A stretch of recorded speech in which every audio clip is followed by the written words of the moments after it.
तो इस वीडियो में हम बात करने वाले हैं नियोजन केमिकल्स और रोज़ारी बायोटेक के बारे में। दोनों ही कंपनीज हमें केमिकल सेक्टर से देखने के लिए मिल जाती हैं और मार्केट कैपिटलाइजेशन इन दोनों ही कंपनीज का 4,000-5,000 करोड़ के आसपास का देखने के लिए मिल जाता है। तो मैंने सोचा दोनों ही कंपनीज बेटर रहेंगी कंपैरिजन करने के लिए, क्योंकि दोनों ही कंपनीज़ के प्रॉफिट और ईपीएस के बाहर हमें काफ़ी तेज़ी से बढ़ते हुए देखने के लिए मिल रहे हैं। तो कौन सा शेयर हमें ज़्यादा रिटर्न्स प्रोवाइड कर सकता है उसके बारे में हम इस वीडियो में बात कर लेते हैं। मार्केट कैपिटलाइजेशन की बात करें तो 4,000 करोड़ के आसपास नियोजन केमिकल्स का हमें देखने के लिए मिल जाता है। रिटर्न ऑन कैपिटल एम्प्लॉयड और रिटर्न ऑन इक्विटी की बात करें तो 17 और 18% के आसपास हमें देखने के लिए मिल जाते हैं, जो कि मतलब ठीक है, ज़्यादा कम भी नहीं है, ज़्यादा अच्छे भी नहीं है। तो इस चीज़ को आप नोट करते हुए चल सकते हैं। और डेप्ट टू इक्विटी रेशो आपको 1.37 का देखने के लिए मिल जाता है। इसको भी आपको नोट डाउन करके चलना चाहिए। नेक्स्ट कंपनी आ जाती है रोज़ारी बायोटेक। 5,000 करोड़ के आसपास का मार्केट कैपिटलाइजेशन कंपनी का हमें देखने के लिए मिल जाता है। आरओसी कंपनी का हमें 28-29% के आसपास देखने के लिए मिल जाता है और आरओई हमें 23% के आसपास देखने के लिए मिल जाता है। और डेप्थ इस कंपनी के पास बिल्कुल हमें जीरो देखने के लिए मिल जाता है। तो इस चीज़ को आपको नोट करना चाहिए। यहाँ पर रोज़ारी बायोटेक हमें बेटर देखने के लिए मिल जाती है इस सेगमेंट में, बट इससे कोई कंपनी अच्छी या ख़राब नहीं हो जाती। आई मीन ठीक है, हमें कंपनी के बारे में कुछ पता चलता है, बट बिल्कुल हम ये नहीं कह सकते सिर्फ इतना सा डेटा देख के कि ये कंपनी बेटर है, ये कंपनी बेकार है। तो पहले हम रोज़ारी बायोटेक के बारे में बात कर लेते हैं। तो रोज़ारी बायोटेक आपको 2003 में फाउंड होती हुई देखने के लिए मिल जाती है। 20 साल पुरानी कंपनी आपको देखने के लिए मिल जाती है। Among the largest manufacturer of textile speciality chemicals, textile speciality chemicals में ये लार्जेस्ट मैन्युफैक्चरर्स में से एक आपको देखने के लिए मिल जाते हैं। इनके 3 प्रोडक्ट कैटेगरीज आपको देखने के लिए मिल जाती है: home personal care, performance chemical, textile speciality chemical और एनिमल हेल्थ एंड न्यूट्रिशन। ये company the company has 2 R&D facilities, one at Silvassa manufacturing facility and a research lab at IIT Bombay. तो इस चीज़ को आप नोट करके चल सकते हैं। नेक्स्ट अगर हम बात करें कंपनी के प्रोज एंड कॉन्स की, तो कंपनी ने अपना कर्ज कम किया है और कंपनी ऑलमोस्ट डेप्ट फ्री आपको देखने के लिए मिल जाती है, जो मैंने आपको डेप्ट टू इक्विटी रेशियो से बताया। कंपनी अच्छा क्वार्टर जो है वो प्रोड्यूस कर सकती है, जो कि एक अच्छी बात है। और कंपनी ने लास्ट 5 सालों में 90% के CAGR रिटर्न्स आपको प्रोवाइड किए हैं, जो कि 90% के प्रॉफिट ग्रोथ आपको प्रोवाइड की है, जो कि बहुत ही बड़ी चीज़ आपको देखने के लिए मिल जाती है। और कंपनी का रिटर्न ऑन इक्विटी ट्रैक आपको 30% का हेल्थी लास्ट 3 सालों का देखने के लिए मिल जाता है। अब बात करें अगर कंपनी के प्रॉफिट्स की, तो आप देख सकते हैं जैसा हमने देखा था परसेंटेज टर्म में लास्ट 5 सालों में 14 करोड़ से 80 करोड़ अब हमें जाते हुए देखने के लिए मिल जाते हैं, जो कि एक बहुत ही अच्छी बात है। अब मैं आपको वही बता रहा था कि स्मॉल कैप कंपनी ज़्यादा अच्छे रिटर्न्स क्यों दे पाती हैं, क्योंकि मान लीजिए कोई लार्ज कैप कंपनी 1,400 करोड़ के प्रॉफिट करती है, तो 5 सालों में 8,000 करोड़ पर जाना उसे टफ होगा। बट इसमें एक पॉजिटिव पॉइंट भी आपको देखने के लिए मिलता है कि जो large cap company suppose 5,000 crore के प्रॉफिट कर रही है, ऐसा नहीं होगा कि एकदम से उसके 3,000 करोड़ के प्रॉफिट हो जाएंगे या 2,000 करोड़ के प्रॉफिट हो जाएंगे। हो सकता है कि क्वार्टर खराब चला गया एक आधा, तो कंपनी के 5,000 से 4,500 करोड़ के प्रॉफिट देखने के लिए मिले। बट स्मॉल कैप कंपनी में जैसे 80 करोड़ के प्रॉफिट आपको देखने के लिए मिल रहे हैं, तो अगले साल 40 करोड़ के प्रॉफिट भी देखने के लिए मिल सकते हैं। गिरावट भी बहुत बड़ी देखने के लिए मिल सकती है अगर कोई नेगेटिव न्यूज़ सेक्टर में या फिर सेगमेंट में हमें देखने के लिए मिले। तो कंपनी की अगर कंपाउंडेड सेल्स ग्रोथ की बात करें तो पिछले 10 सालों में 19% से ग्रो करती हुई हमें देखने के लिए मिल जाती है। स्टॉक प्राइस CAGR का देखने का तो खैर इतना कोई मतलब नहीं बैठता, क्योंकि कंपनी न्यूली लिस्टेड हमें देखने के लिए मिल जाती है। रिटर्न ऑन इक्विटी की बात करें तो 30% का हमें हेल्थी 5 सालों में पिछले देखने के लिए मिल जाता है।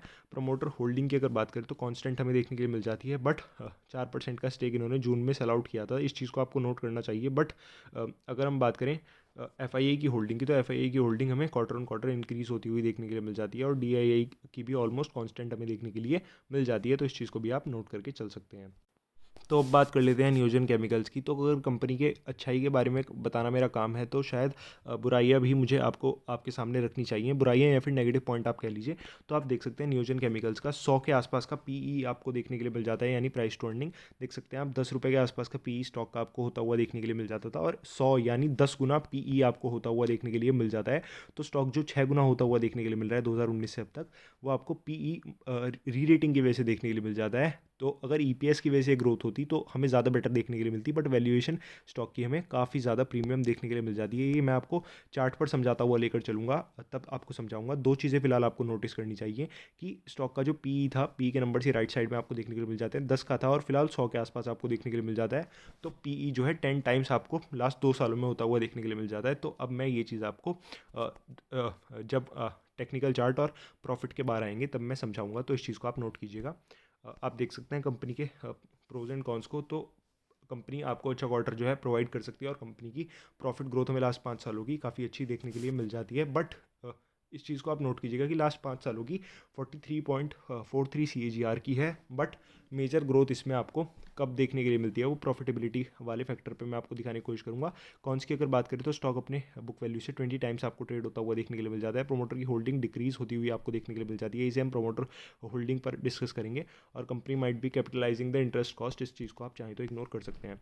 तो गाइस आप देख सकते हैं लास्ट 3 सालों में ऐसी कोई प्रॉफिट ग्रोथ हमें देखने के लिए नहीं मिलती है। 8 करोड़ से 31 करोड़ आपको देखने के लिए मिल रहा है, इसलिए 43% वो आपको देखने के लिए मिल रहा है, क्योंकि वो CAGR टर्म्स में था। अगर आप बात करें 20 करोड़ से 30 करोड़ की, तो लास्ट 2 सालों में सिर्फ 50% आपको कंपनी के जो है प्रॉफिट्स वो बढ़ते हुए देखने के लिए मिल जाते हैं, जो कि मैं ये नहीं कह रहा हूँ कम है, बहुत ही शानदार आपको देखने के लिए मिल जाते हैं। 20 करोड़ से अगर 30 करोड़ भी किसी कंपनी के प्रॉफिट्स हो रहे हैं तो, बट स्टॉक इतना ज़्यादा बढ़ चुका है, उस चीज़ को मैं अब आगे आपको समझाता हूँ। तो आप देख सकते हैं सेल्स ग्रोथ आपको लास्ट 10 सालों में 23% से ग्रोथ होती हुई देखने के लिए मिल जाती है। प्रॉफिट ग्रोथ 31% से बढ़ते हुए देखने के लिए मिल जाते हैं। स्टॉक प्राइस CAGR की बात करें तो लास्ट 1 सालों में ऑलमोस्ट डबल आपको स्टॉक होता हुआ देखने के लिए मिल जाता है। और रिटर्न ऑन इक्विटी 22% के शानदार आपको देखने के लिए मिल जाते हैं। लास्ट ईयर ये कम रहे हैं 19% के। बात करें अगर शेयर होल्डिंग पैटर्न की, तो लास्ट क्वार्टर में 4% आपको डिक्रीज होता हुआ देखने के लिए मिल जाता है, बट आपको देखना चाहिए कि DII ने वो 4% का माल यहाँ पर खरीदा है।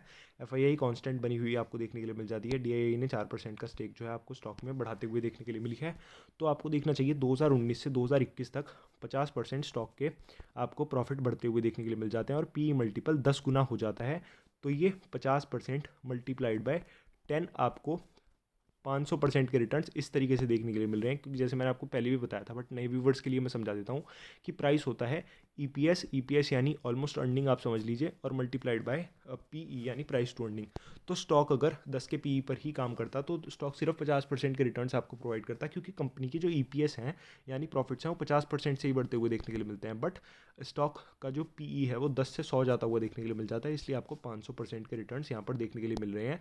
तो बहुत ही प्रीमियम वैल्यूएशंस पर स्टॉक जो है ट्रेड कर रहा है। तो इस चीज़ को ध्यान में रखते हुए नियोजन केमिकल्स में आपको पोजीशन बनाने के बारे में आपको सोचना चाहिए। पॉजिटिव और नेगेटिव पॉइंट दोनों ही मैंने आपके सामने रख दिए हैं। रोज़ारी बायोटेक आपको बहुत ही अच्छे से प्रॉफिट्स बढ़ाती हुई देखने के लिए मिल जाती है। वैल्यूएशन भी उस कंपनी की डिसेंट अभी हो चुकी है, क्योंकि गिरावट उस स्टॉक में बहुत बड़ी आपको देखने के लिए मिल चुकी है। डेप्ट टू इक्विटी रेशियो आपको 0 देखने के लिए मिल जाता है। रिटर्न ऑन कैपिटल एम्प्लॉयड और रिटर्न ऑन इक्विटी आपको शानदार देखने के लिए मिल जाते हैं। तो इन सभी चीज़ों को आपको ध्यान में रखना चाहिए। मैं ये नहीं कह रहा हूँ नियोजन केमिकल्स अब खराब कंपनी है। अगर मार्केट में प्रीमियम वैल्यूएशन दी है तो हो सकता है उसके नेक्स्ट क्वार्टर्स आपको काफ़ी अच्छे आते हुए देखने के लिए मिले, बट जस्ट जो नेगेटिव और पॉजिटिव पॉइंट्स हैं वो मैंने आपके सामने रखे हैं। नियोजन केमिकल या फिर किसी भी स्टॉक का चार्ट देखकर कि 5 गुना कर रहा है, 6 गुना कर रहा है, ये चीज़ें नहीं आपको देखनी चाहिए। फंडामेंटल्स पर आपको फोकस करना चाहिए, क्योंकि रियलिटी स्टॉक की वही होती है। बट फिर भी अगर आप नियोजन केमिकल्स में इन्वेस्ट करना चाहते हैं तो 1250 के आसपास आपको नेक्स्ट सपोर्ट बनता हुआ देखने के लिए मिलेगा सॉलिड। तो आप चाहें तो थोड़ी बहुत क्वांटिटीज़ लेकर चल सकते हैं। कंपनी बुरी नहीं है, बट वैल्यूएशन के पॉइंट ऑफ व्यू से और डेप्थ के पॉइंट ऑफ व्यू से जो नेगेटिव पॉइंट्स हैं उनको आपको ध्यान में रखना चाहिए। ऐसा नहीं है कि ऐसे तो फिर आपको कुछ भी फंडामेंटल्स नहीं देखने चाहिए। अगर आपने फंडामेंटल्स देखे हैं और कुछ नेगेटिव लगा है तो उसे आपको कंसिडर करना चाहिए। फिर आ जाती है रोज़ारी बायोटेक।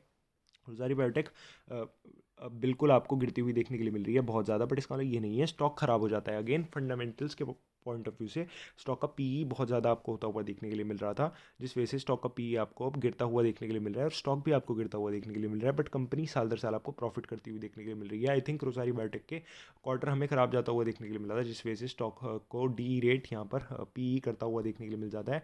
बट फंडामेंटल्स पर आपको फोकस करना चाहिए। जैसे मैंने बताया रिटर्न ऑन इक्विटी आपको कंपनी का अच्छा देखने के लिए मिल जाता है, और डेप्ट टू इक्विटी की बात करें तो वो भी आपको 0 कंपनी का देखने के लिए मिल जाता है।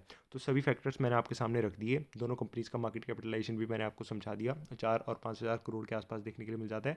तो अगर आप रोज़ारी बायोटेक में इन्वेस्ट करना चाहते हैं तो इन लेवल से भी थोड़ी थोड़ी क्वांटिटीज़ लेकर चल सकते हैं। देखिए स्मॉल कैप कंपनीज़ हैं, 3% से ज़्यादा एलोकेशन आपको नहीं देना चाहिए, क्योंकि हाई रिस्क की हाई रिवॉर्डिंग होती है। जैसे मैंने आपको समझाया 14 करोड़ से 90 करोड़ के प्रॉफिट के बारे में। तो इन सभी चीज़ों को आपको ध्यान में रखना चाहिए, और स्मॉल कैप कंपनीज़ में उसी हिसाब से अपनी पोजीशंस लेने के बारे में सोचना चाहिए, क्योंकि ये स्टॉक्स जब बढ़ते हैं तो बढ़ते भी बहुत अच्छे हैं, बट गिरते हैं तो गिरते भी बहुत ज़्यादा हैं। तो आपको ध्यान में ये सभी चीज़ें रखनी चाहिए। तो चैनल पर अगर आप पहली बार आए हैं तो चैनल को सब्सक्राइब करके वीडियो को आप लाइक कर सकते हैं। अगर आपको आपका पोर्टफोलियो रिव्यू कराना है तो डिस्क्रिप्शन बॉक्स में दिए गए जीमेल पर आप मुझे मेल कर सकते हैं। थैंक यू गाइस, मिलते हैं नेक्स्ट वीडियो में।